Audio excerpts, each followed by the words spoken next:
Ah. Hello, hello my friends. People are coming. Hello Sisi. Hi. Hello, 5 people already. Welcome. Welcome to another English live stream of the Alpine Foxes. Hi Martin. It's so good to have you here again. Wonderful. It's the second live stream. Hello Gabi. I again have the impression that I have mostly locals here, German-speaking locals. Hello Josef. Still, it will be an English live stream. I promise. Hello Sisi. I promise to do a second live stream. The second part of the one I did approximately a month ago. Hi Michael. Hello Michael. Here you are again. Wonderful. Hello Ulrike. 22 people. And Susanne. Hello to Vancouver. Wonderful. Hello Gabriela. It's so good to have you all here. Wonderful. Apparently the sound is working. Give me a couple of hearts if you hear me properly. I'm alone at the moment. Martin is joining me a little bit later. Good evening, Eve. Hello. Big hugs to you. Good that you are here tonight. Hello, Anita. Long time no see. All right. South Bavaria. Wonderful. All right, my friends. No more hesitating. Hello, Monica. No more hesitating before we start the tour. I want to mention again, and you can hear it anyway, this will be an English live stream again. I did one approximately a month ago. It was supposed to be a blue hour live stream, and it was. We had wonderful light in the city center, and it's supposed to be a blue evening live stream again, a blue hour live stream again. And again, we have wonderful weather. But as you can see, I'm wearing a scarf. Last time I wore a summer dress. Today it's really cold compared to what we had the temperature we had last time. So I'm happy that I have a couple of layers and yeah, that it's dry. So I won't complain. We were complaining about the heat so much this summer. It will be a small exclusive group again this time, but I see that I have already 31 people on my group, so why don't we start? I'm starting at a very similar place as last time, but we are going to walk a completely different way, a completely different route.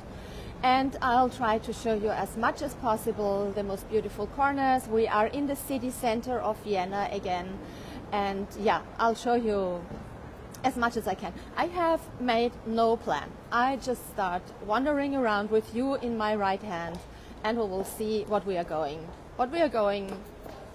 to see. All right, I'm standing up now to be ready for the tour. I'm right now at the Opera House of Vienna, and I'm going to turn this around. It worked another time. How great is this? So I'm going to turn this around. There is a lovely dog here. The opera is about to start. People are nicely dressed. They are going to the opera right now. Oh, this is not a good example, sorry. They are going into the opera right now.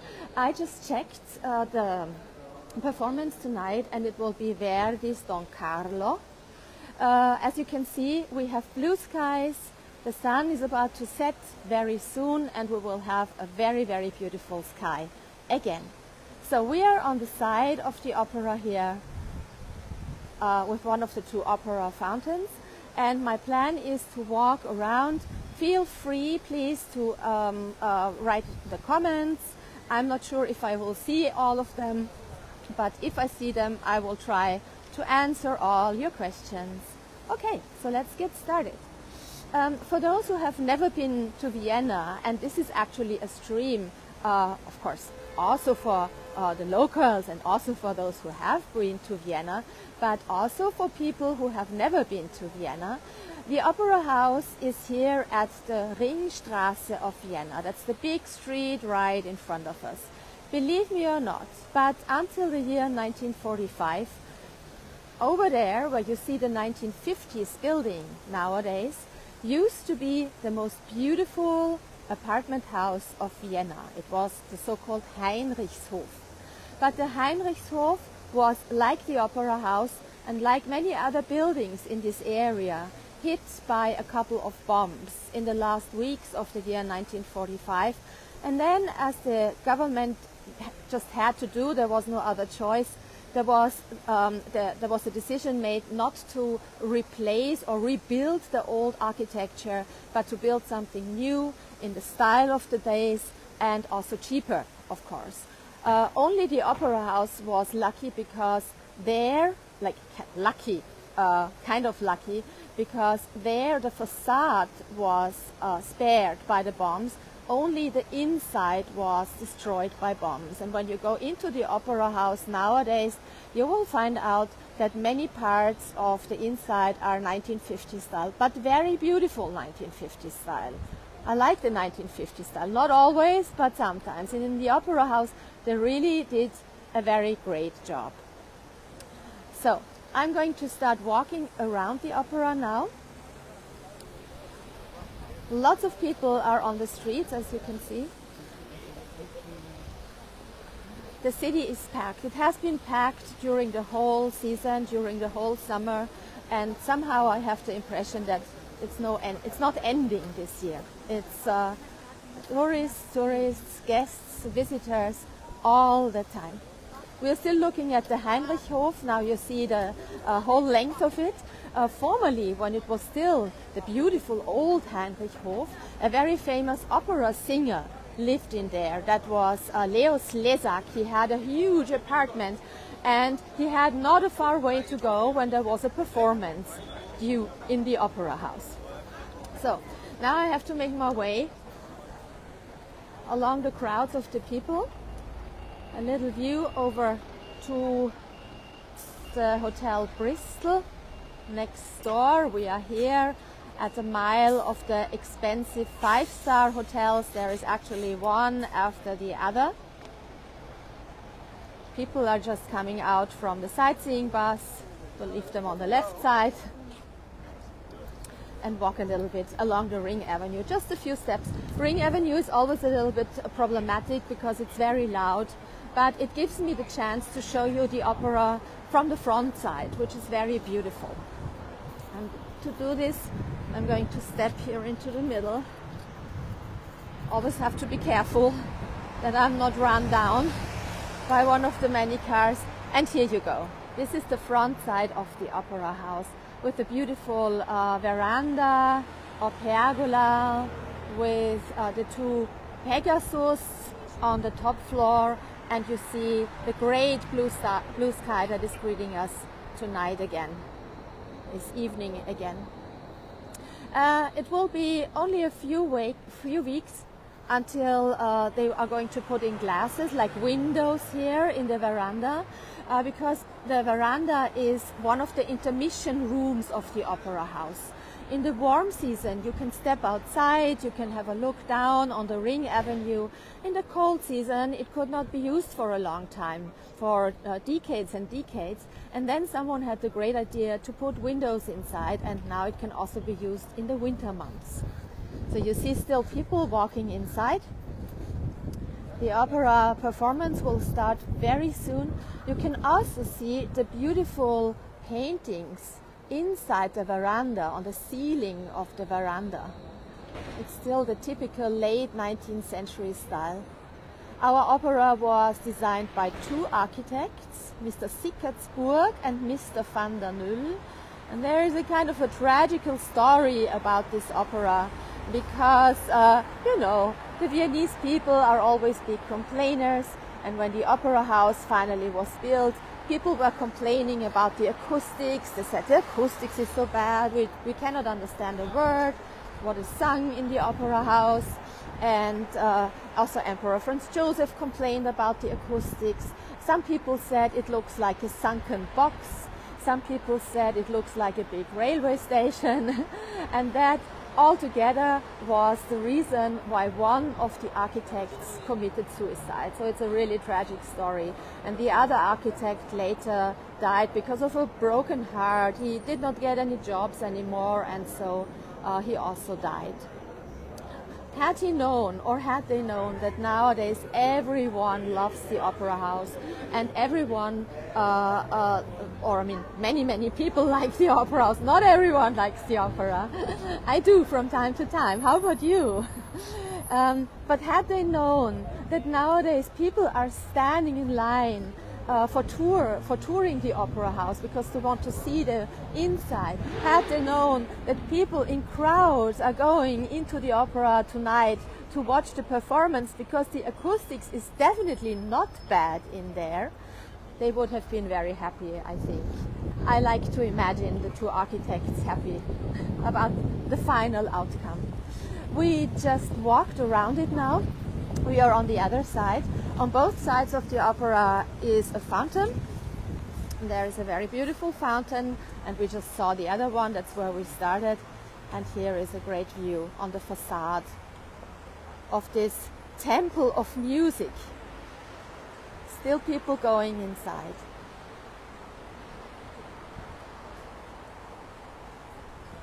But we are going to continue now,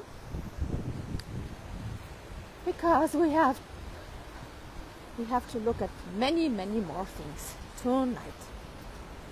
So, if you remember what we did last time, we started in the book garden. I explained a specific fountain to you with allegorical figures of various rivers of the old I'm a little bit, my tongue has a knot inside tonight. I'm very sorry, I'm really very sorry. Of various important rivers of the monarchy. And that was exactly over there. That was at the Albertina. We are going to pass the Albertina. We pass it on the right side because we want to focus on other things this evening. Don Carlo by Giuseppe Verdi is one of the big blockbusters of the opera. The other one would be, for example, Carmen or Le Nozze di Figaro or Così fan tutte. These are the big names of the opera, and this is when it's usually absolutely sold out. We are here on the side of the stage entrance. So sometimes when a big star is singing, you can see the crowd after the performance standing out here and waiting for their idol. The lights are going on now. And exactly here, this is the entrance to the stage. Sometimes also, when a big star is singing or when there is a very big opera performance, then here along this long corridor, the people are standing in line, because at the end of the corridor is the entrance to the standing area ticket booth. And for the standing area, it's not possible to buy a ticket online in advance. You have to stand in line, and you get the tickets on the spot in the end. So tonight, because the opera is about to start, there is no one standing here, but sometimes there are crowds, and they have little chairs with them, they have their laptops with them, they have books to spend the time while they are waiting. You see here, Bühneneingang, stage door. Zur Bühne in beautiful old letters, to the stage. Okay. Here we have the performance of the night. Who is singing? You can see here. But since I'm not a big opera specialist, this is why those names tell me not too much. Yeah, exactly here. Last time we walked on the other side where the big crowd or the big group is walking right now. But today there is a great view over to the Albertina, which was formerly the palace of Albert and Christina. Albert and Christina. Over to the Bitzinger sausage stand, where you can get great Käsekreiner and Bratwurst, and then over to the very famous Hotel Sacher.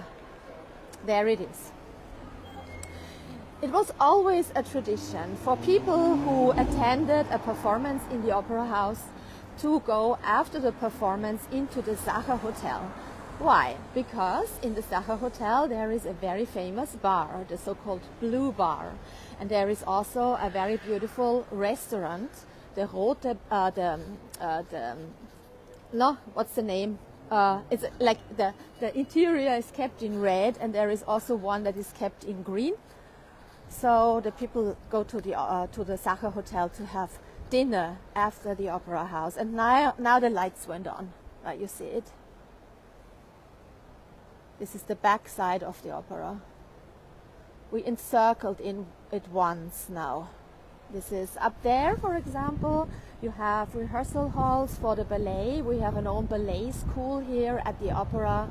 And down here, where you see those red doors, especially on the sides, you can see when you come here in the morning at around 8, 9 o'clock, the big trucks that are coming from the storage facilities, and each day they bring the stage set for the night's performance to the opera.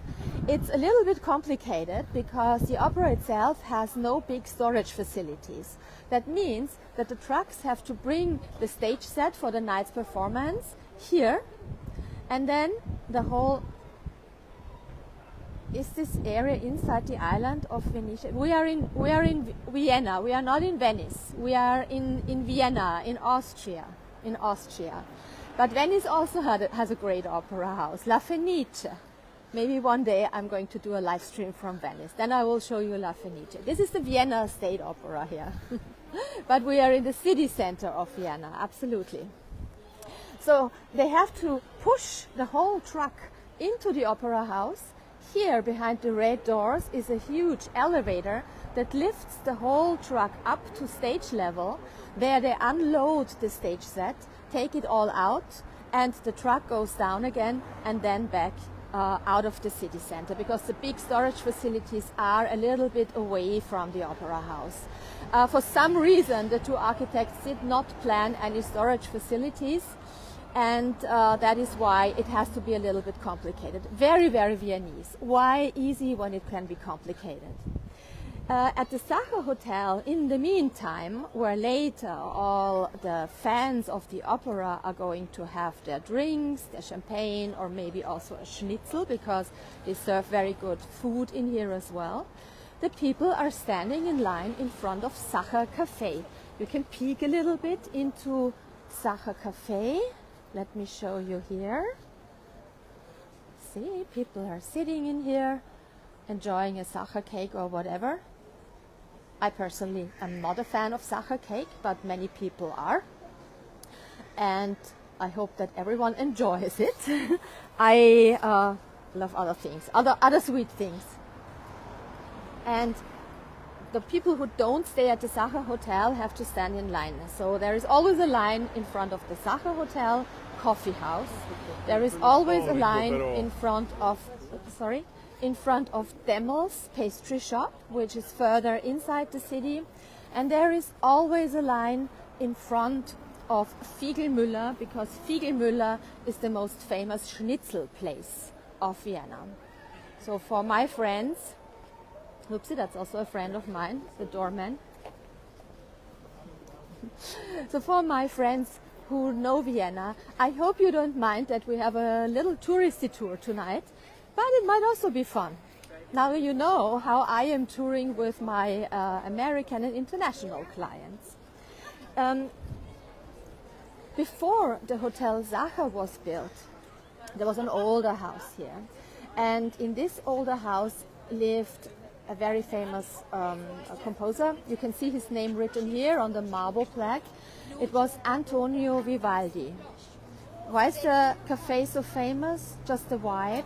The Café Sacher is, it's mainly because of the history. It's a very rich history. The hotel was founded in the late 19th century, so it's famous because of the tradition. It's a very old world, very European hotel.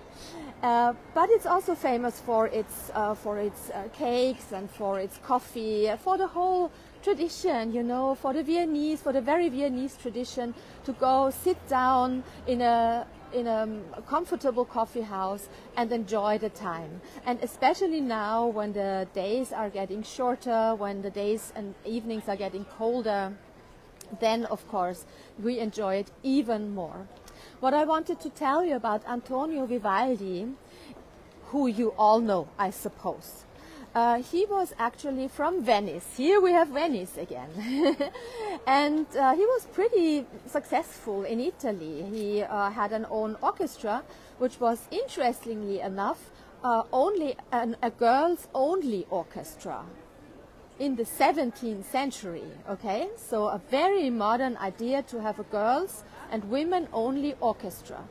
And with this orchestra, he was touring through Italy and was very, very successful. And one day, he was performing in front of the Austrian emperor. It was in those days Charles VI, the papa of Maria Theresa, the pretty famous Austrian so-called empress. I say so-called because she never was officially empress. She was the wife of an emperor. And Charles VI said, why don't you want to come over to Vienna? Because we have a wonderful opera house and we all love music in Vienna. And Antonio Vivaldi agreed. He said, okay, then I come to Vienna.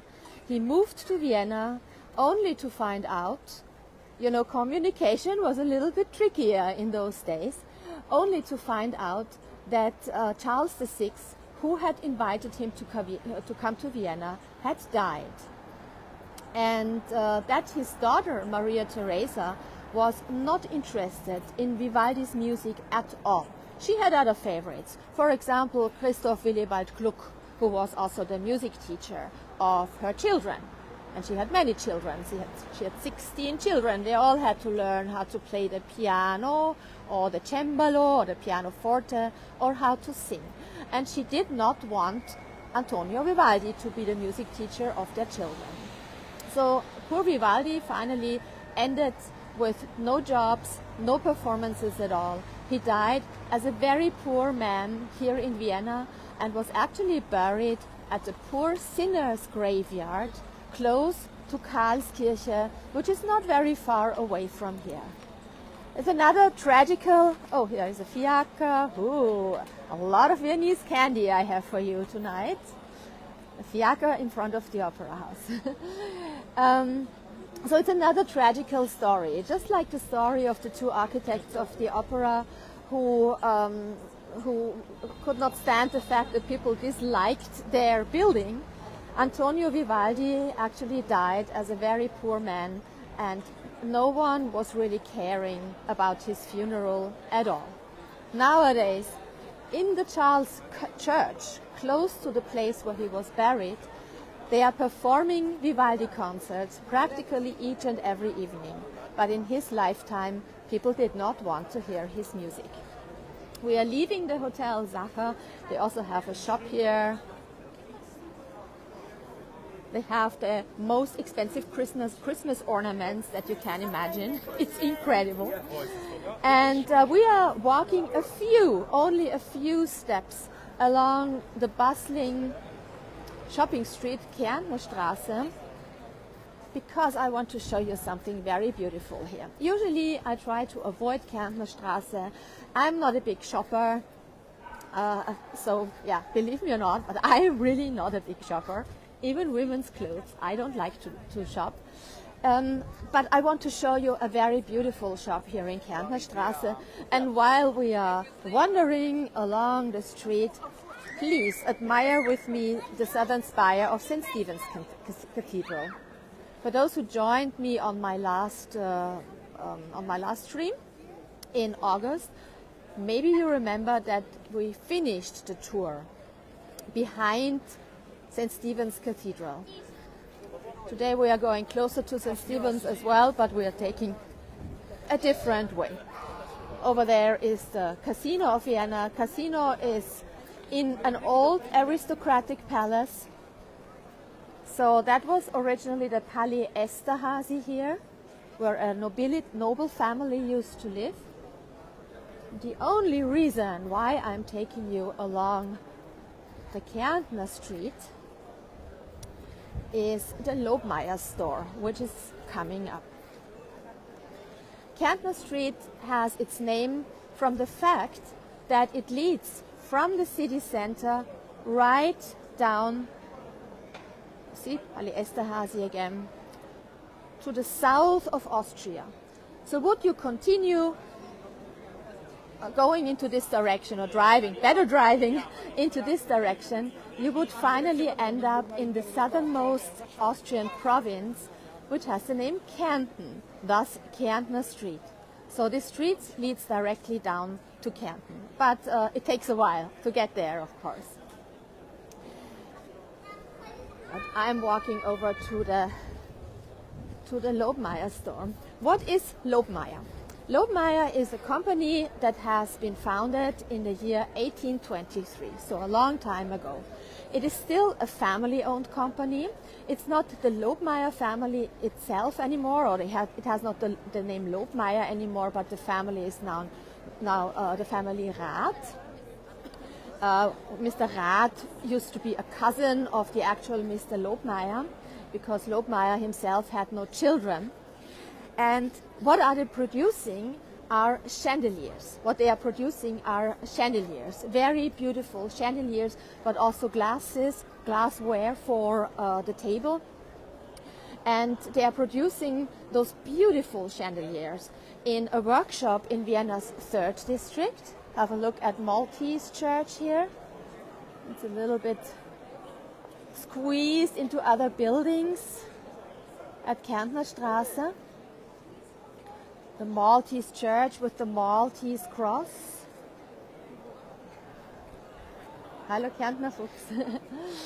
And so they produce the chandeliers in a workshop in Vienna's 3rd district, and they are selling the beautiful chandeliers and glass and also cutlery and so on, which they don't produce themselves, here in the beautiful shop in Kärntner Straße.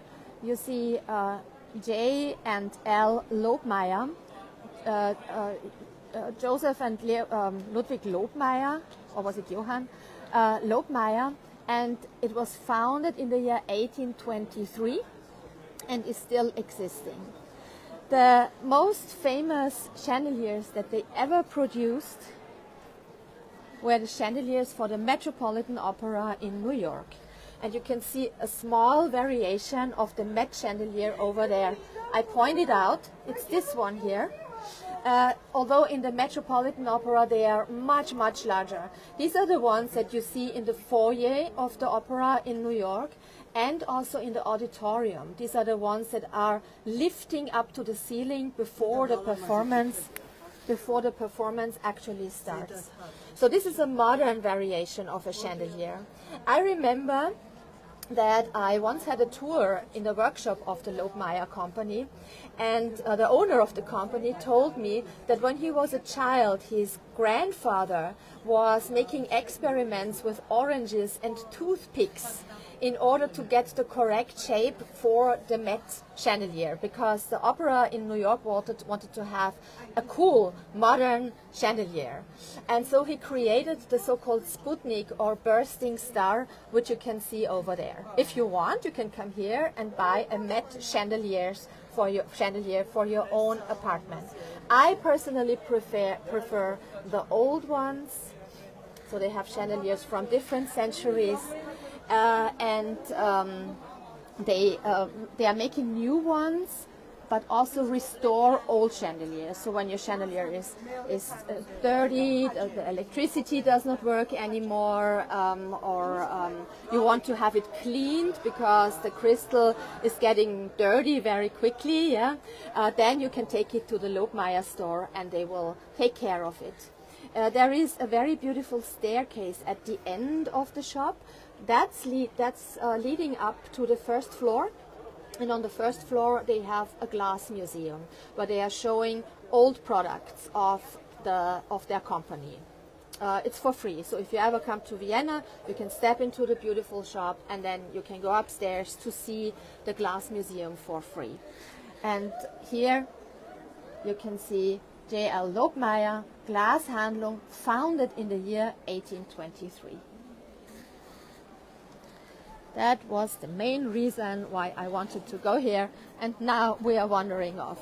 There are way too many people here on the street, and that makes me a little bit nervous because I carry all of you in my hand.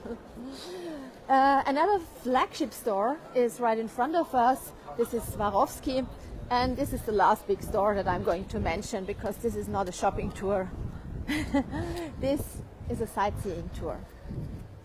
Maybe you can hear it because immediately you turn away from the loud Kärntner Straße. It's getting more quiet, more relaxed. We are looking at a very strange looking red church. Does anyone have any idea which church this is? The church bells are ringing. I can hear the bells from St. Stephen's Cathedral now. No, it's not a quiz, no worries.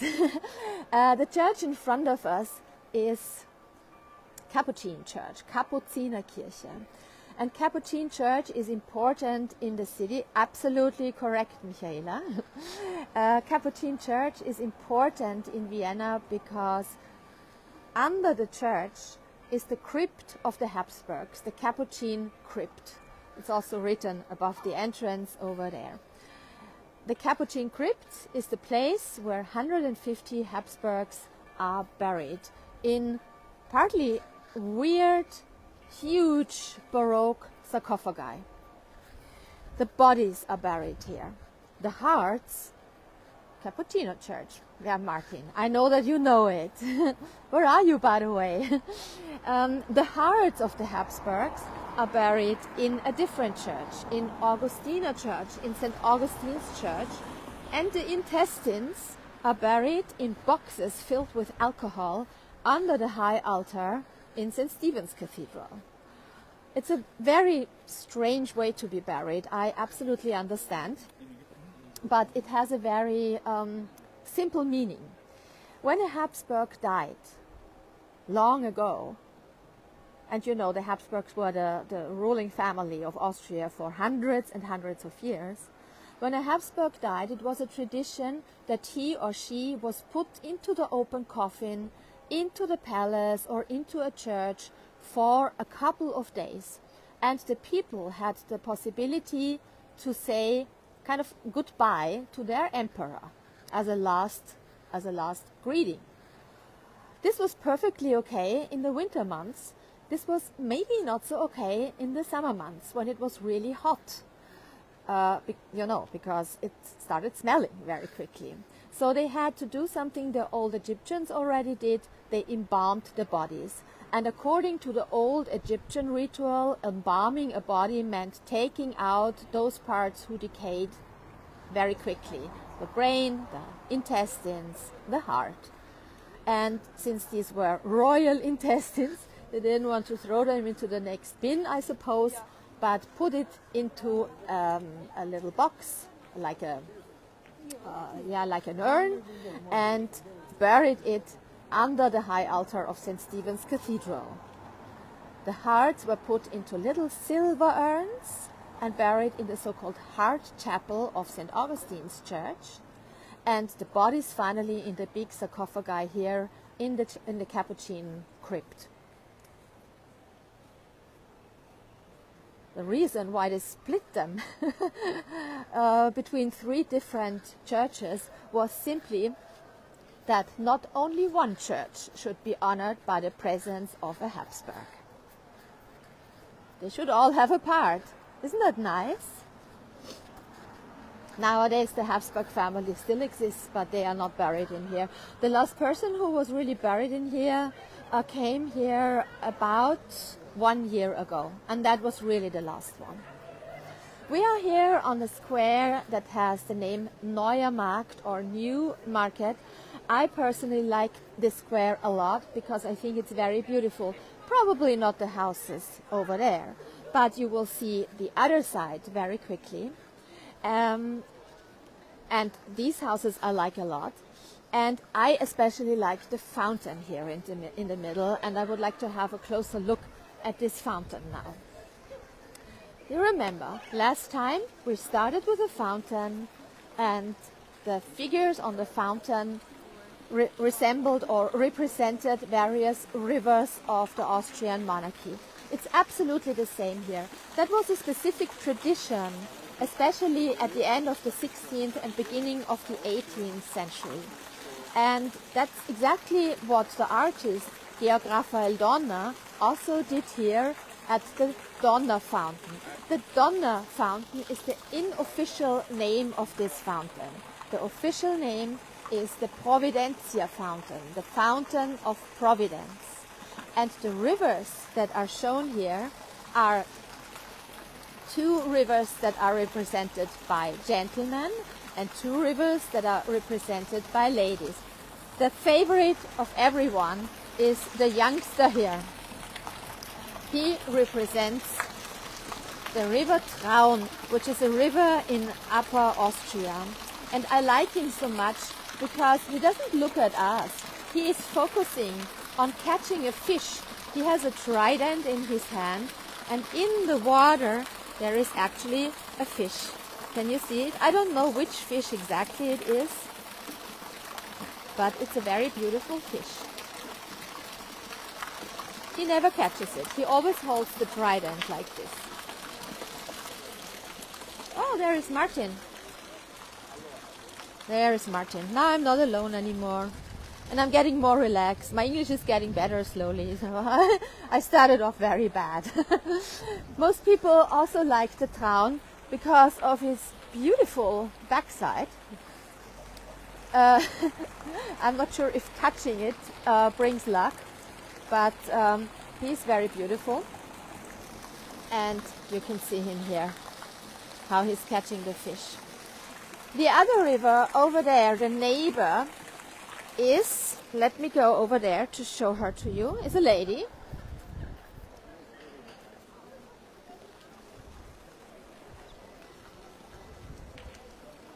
This is a lady. Here she is. And she is kind of leaning elegantly on a kind of relief. The relief itself shows a battle scene. It might be a battle that was really, really long ago. We don't know exactly which battle it shows, but the people look very Roman, kind of antique uniforms and helmets they are wearing. The reason why she's holding that battle scene is the fact that she represents the river Mach. And the river Mach is a border river, so it flows between two different countries, between Austria and the neighbor country. And of course, between borders, between different countries, sometimes there were battles and there were wars. And this is why she has the battle scene in her hand, or why she's leaning on the battle scene. In the middle, the four little putti, the four little boys, with the fish in their hands, they represent the most important river of Austria, and that is the Danube herself, the Blue Danube, or during the rainfall and during the flood a couple of days ago, it was more the brown Danube of Austria. And while I'm walking to the other statues of the fountain, here we have the Enns. The Enns is an old man, and he has a rock in his hands, or he's leaning on the rock. You see the rock here. The reason for this is that the Enns is a river that flows through the mountains. That's why he is holding a piece of a mountain in his hands. Here you can see the middle figure very well. That's the Providence, Providentia. A beautiful picture. The sky is already very nicely blue. And from this side, from the Enns, there is a good view over to the beautiful architecture here on the Neue Markt.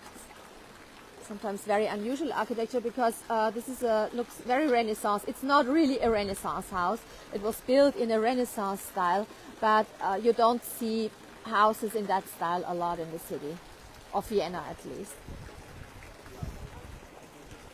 At the end of the street there is a church. That is one of the two Protestant churches in the city center. We have two next to each other, but through that little street you only see one of them. One is HB, like Helvetische Bekenntnis, and one is AB, Augsburger Bekenntnis. And while we say hello to the last of the four rivers, the Ips, also a lady. Is she looking at us? Finally a river that is looking at us. So that's the whole fountain. The statues or the sculptures that you see here, the metal sculptures, are not the original statues. They are copies from later times. The originals from the 18th century can be found in the Historical Museum of Vienna, the so-called Wien Museum. There they are with all the explanations. It's a fantastic museum and absolutely worth a visit. In the winter time, all the squares of Vienna and all the streets of Vienna are very, very beautifully decorated. Here they have a new Christmas decoration, and I suppose that I'm going to give a tour through the Christmas lights of Vienna, if there is the wish. So give me some hearts if you want me to do a tour through the Christmas lights of Vienna. And here they have a new Christmas decoration. It's on metal wires. Thank you, thank you. Okay, I'm going to do that. On metal wires, electric wires, they are putting beautiful silverish stars. And these stars have, of course, an own history. All the Christmas lights in Vienna have their own history. It's not just, oh, I see, I will do it, I promise. It's not just nice lights and ornaments. Each street has specific ornaments that are connected to the history or to the name of the street. And I will show you where the stars that you are not seeing today, but on our Christmas tree, Christmas tree, where the stars originally come from. Because in this beautiful house here, it's a Baroque house on the left side, in this beautiful house is a famous jewelry shop, a jewelry maker, the Köchert jewelry maker. It's also a family-owned company, still owned by the same family. Just look, this is a typical city center Baroque house. And the Köchert jewelry store has been here for many years, if not to say decades. And Mr. Köchert, yes, Eve, I do. I promised already.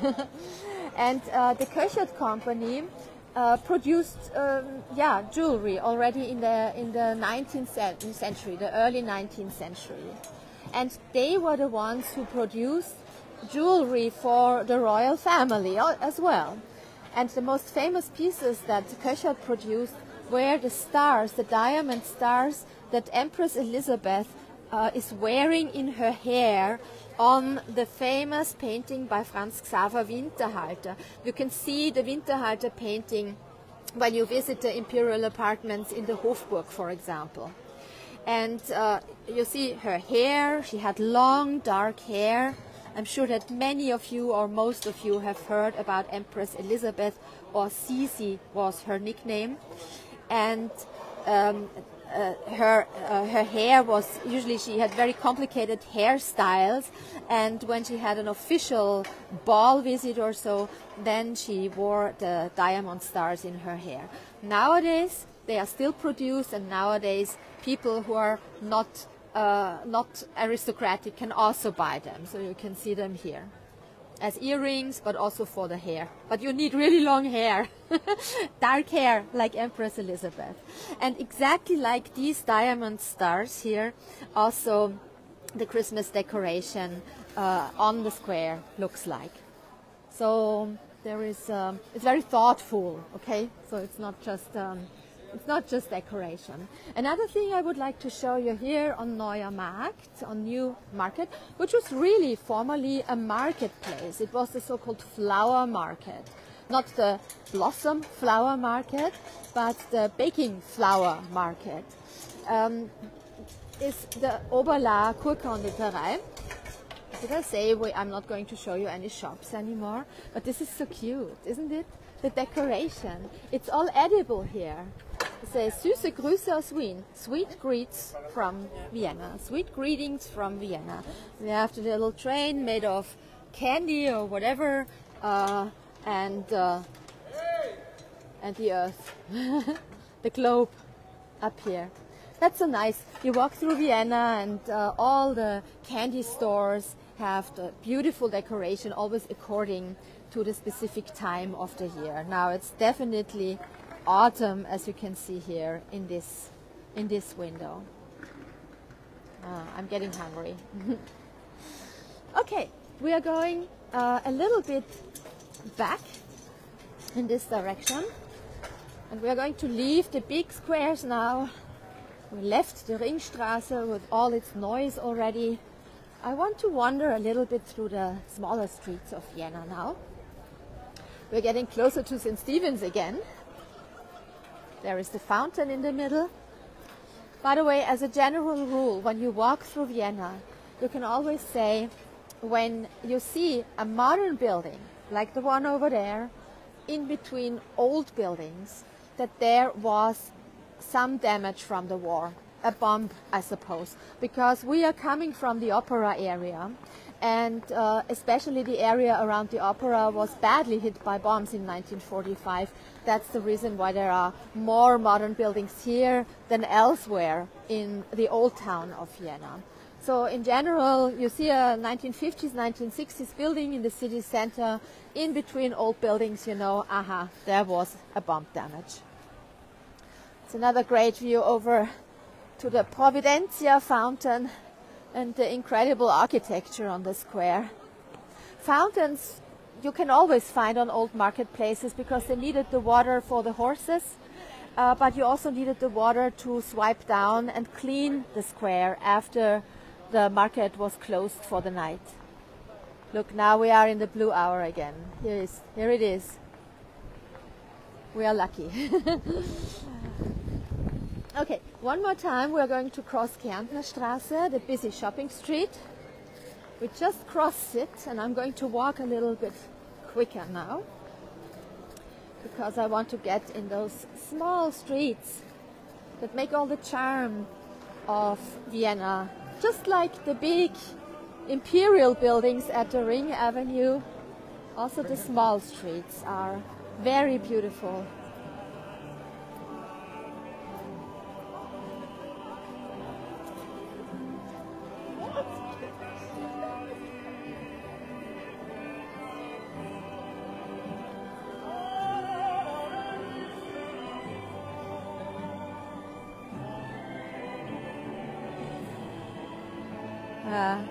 Street musicians, you find a lot on the Kärntnerstraße.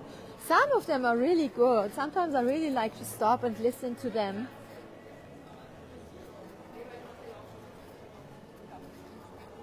The moment you leave the big shopping streets and you come into the small side streets, you will find the more interesting shops. Not the big chains, but the individual shops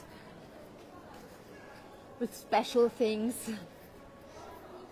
And sometimes in those small streets are hiding real treasures, like this Baroque house here on the right side, with one of the oldest still existing Viennese coffee houses, the Café Fraunhuber. Vienna is a big coffee house city. I mentioned Sacher Café already, but Sacher is not, how shall I put it? It's a hotel. It's a hotel coffee house. It's not a typical Viennese coffee house like the Fraunhuber. And I can see a plaque here on the Fraunhuber, and it tells us that in the year 1788, the favorite the favorite cook of Empress Maria Theresa, his name was Franz Jahn, opened here a very good restaurant, a noble restaurant, a luxury restaurant, a so-called trattorie, where famous concerts, oh, who is singing the blues? And where famous concerts were performed. And that also Wolfgang Amadeus performed here in the year 1788, a pastorale by Handel. And Ludwig van Beethoven performed in the year 1797 a quintet for 4 bläser, trumpets, and pianoforte. So a famous coffee house where already famous composers and musicians performed, because those people were not only composing, they also liked coffee houses. They liked to go to the wine taverns of Vienna. They enjoyed the beautiful sights of Vienna just like we do, the locals, and just like the tourists do. There is a view into the Café Fraunhofer. Café Fraunhofer is really a Viennese coffee house. I mean, it's already closed now, but I say really a Viennese coffee house because they only have male waiters in there. That's an important part of a Viennese coffee house. You have male waiters in black ties. Yeah, that is the traditional uniform of a real coffee house, of a real Viennese coffee house. Further down the street is Ronacher. It's you can hardly see it from here. Ronacher is a music theater where musicals are performed. So yeah, musicals. At the moment it is Amadeus, Rock Me Amadeus, the music of Falco, famous Austrian singer. And the white building on the right side, it's not lit tonight unfortunately, but it's a beautiful Baroque building. That is the Winter Palace, the city's, or used to be, the city center palace of a very important general of the Austrian army in the 18th century. Nikolai, you are late, but it's no problem. You can watch the video later. We are going to post it on Facebook and also on our YouTube channel. So no worries. You can see the whole thing. Prince Eugene was a very important general of the Austrian army, and he apparently earned a lot of money and had a lot of money and liked to build himself beautiful residences. The long white building here on our right side is the city palace of Prince Eugene. More famous are maybe the 2 summer palaces of Prince Eugene, the lower and the upper Belvedere. Nowadays especially famous because of the Klimt collection, the art collection that is in there. The famous Kiss by Gustav Klimt can be seen in the former palace of the summer palace of Prince Eugene of Savoy. When Prince Eugene died, his niece was the only surviving member of his family, and she said, what should I do with big palaces like these? I don't need them, yeah? So she sold them. And the Habsburg family apparently didn't have enough palaces already, so Maria Theresa bought all the palaces of Prince Eugene, and then they became part of the treasure of the Habsburgs. Now we are in the quiet streets of Vienna. Some of them are slow connection. Maybe I have to walk a little bit quicker. When I'm losing you, yeah, please stay tuned. I will come back. Sometimes in those little streets the connection is not very good. Just look here, a little cobblestone street with lots of outside dining possibilities. But what I wanted to show you here is this plaque, another Mozart plaque. It is here on this house because before this house here was built, and that's a nice old house already, but before this house here was built, until the year 1849, there was a house where Mozart lived, and this is the place where Mozart died, on the 5th of December in the year 1781. He got his funeral service in St. Stephen's Cathedral, and then his coffin was taken out of the city It's okay? Okay, thank you, Ursula. Thank you. Out of the city walls, because in Mozart's times it was not allowed to bury people within the city walls anymore, and taken over to St. Mark's Cemetery, which is a very, very beautiful Biedermeier cemetery. It was it's very atmospheric, and it's especially beautiful around the time of late April, beginning of March, because then the lilacs are in bloom, and it's lilacs in the cemetery everywhere. It's just a blue or purple paradise in there. It's absolutely marvelous. I'm just now standing close to a restaurant, also very traditional, the White Chimney Sweeper. There he is. You see him? The White Chimney Sweeper is one of the few restaurants in Vienna where you can get, where the people with the sweet teeth can get Salzburger Nockel, a very delicious dessert. Very hard to make them. As promised, we are going closer to St. Stephen's Cathedral, and there it is. I think during my last stream I already pointed out that St. Stephen's is absolutely in the center of Vienna, but it is surrounded by houses so densely that you only see it in the last moment. You come around the corner and boing, there is the church. And it gives you the goosebumps, like here, yeah? You go around the corner, you did not expect to see the church, and there it suddenly is, and there it is beautiful. We saw that last time, but we came from a different side during the last stream.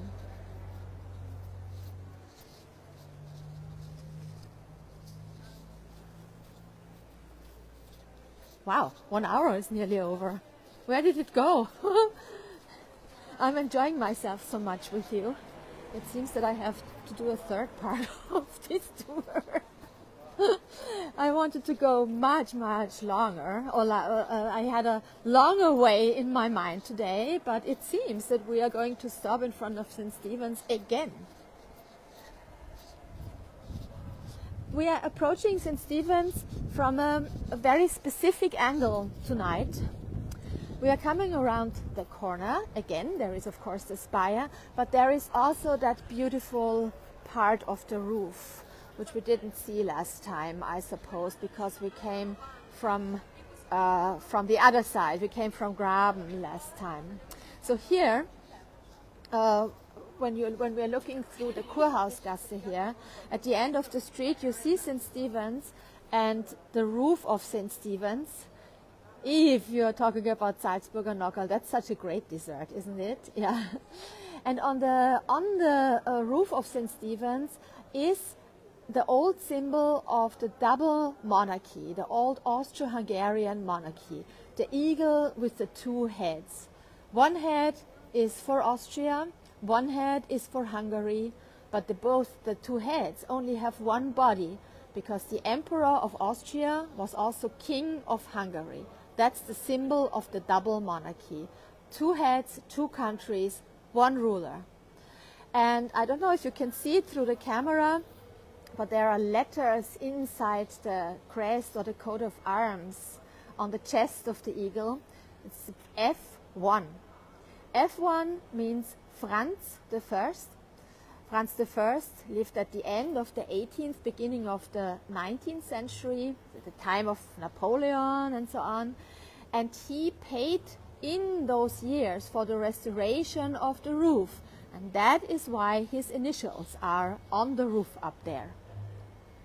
You know, I wanted to show. I opened my purse, and that's the reason why the roof looks so nice and fresh.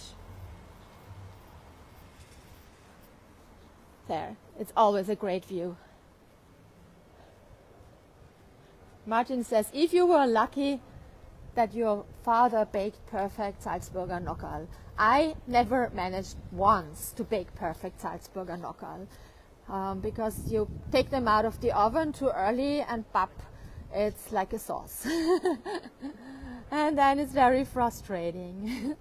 A great view up to St. Stephen's Cathedral. Today, when did we start? Yeah, we started an hour ago. I can't believe it. Today, we are going to see the main entrance of St. Stephen's Cathedral. Last time we came from this direction and walked through here. Now we do it the other way around. This way you can see the modern architecture opposite the church very nicely. This is the so-called Haas house. Until 1945 there was a very elegant department store over there.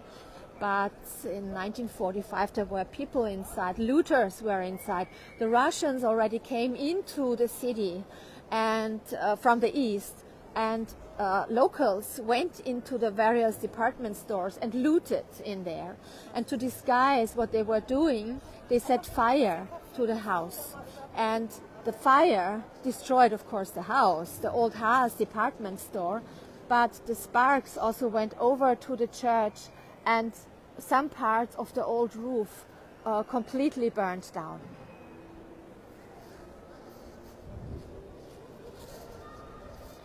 So we are going to the front side of the church now. We finish in a few minutes. I hope you're enjoying yourself. Give me some heart or thumbs up if you like the tour. Please. There's a little model of the church. Yay, thank you. There is a little model of the church. Thank you. Thank you, Marie-Louise. The church is the model is very rich in detail. It shows this tower here, exactly the tower here. It also shows the unfinished tower, which is on the northern side and which should be a little bit higher than this one. Was never finished, as I mentioned last time when we finished the tour, because they ran out of money. But I think the most important thing about this model is that it's, of course, here for everyone, but it was mainly put here for blind people, because it's so hard to explain to people that cannot see properly all the details on such a big building like the church. And since it's so rich in detail, they can come here, they can touch everything, every little detail, of course not all the ornaments, but a lot, and to see with their hands, with their fingers, what the church looks like.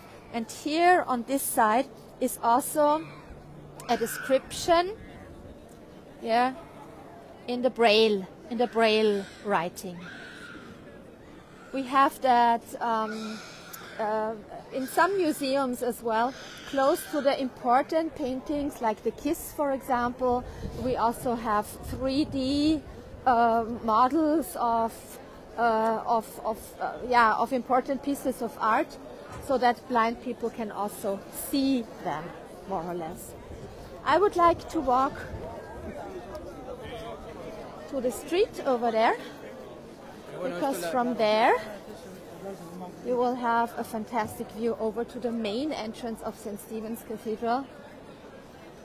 The time flies by, so I can see that I have to do a third city center tour with you, where I'm finally skipping St. Stephen's Cathedral. But I hope you enjoyed yourself. So this is a fantastic view. We are now standing in the so-called Jasomirgott-Straße, and we are looking right at the main entrance, the so-called Riesentor or Giant's Gate. This is the oldest part of the church.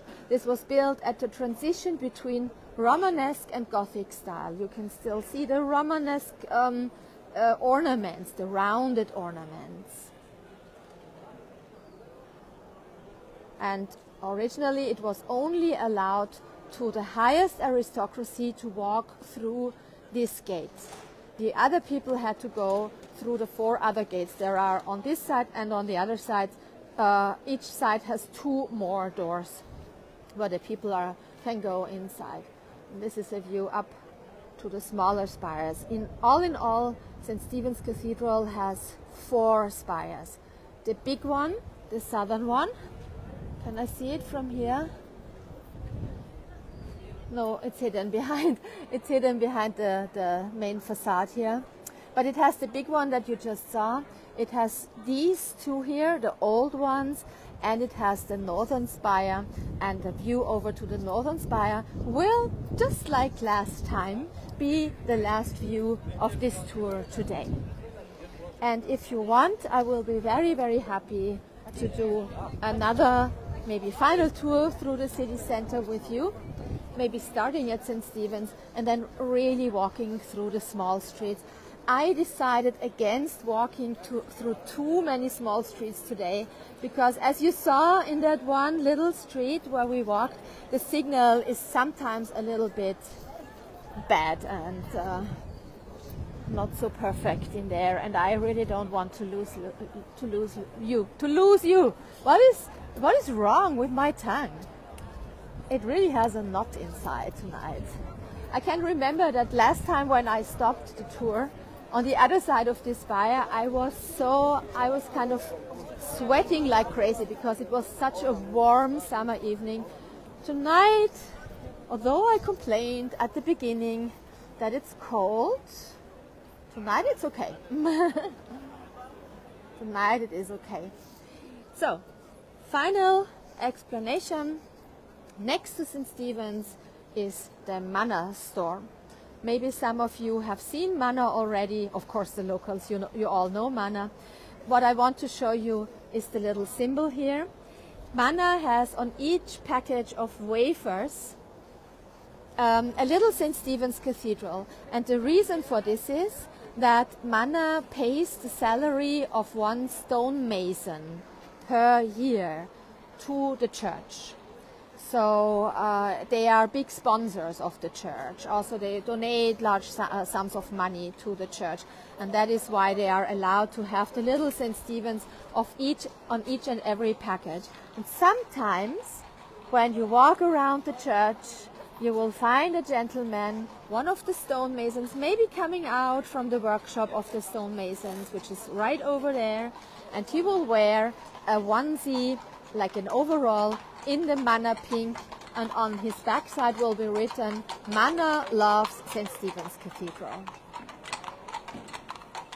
So, all right, my friends.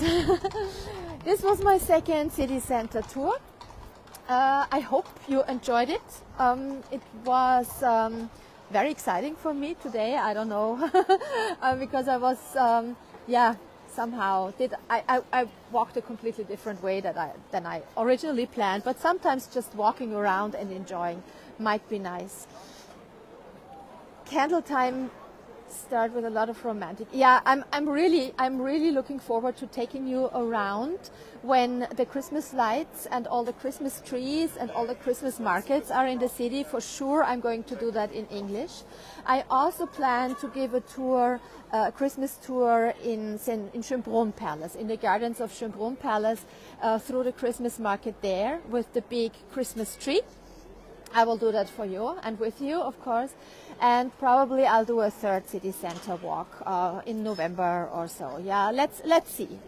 I have my plans, and I hope that you will be with me and with us. So I wish you all a wonderful day, evening, rest of the day, whatever time it is for you. I'm going back home now. I probably have a glass of wine and enjoy the Sunday evening. If you want to buy me a glass of wine, you can do that through the link that we posted, but there is no obligation to do that, of course. All right, then I'll see you soon, and have a good time until we meet again here online. Goodbye, my friends. Take care.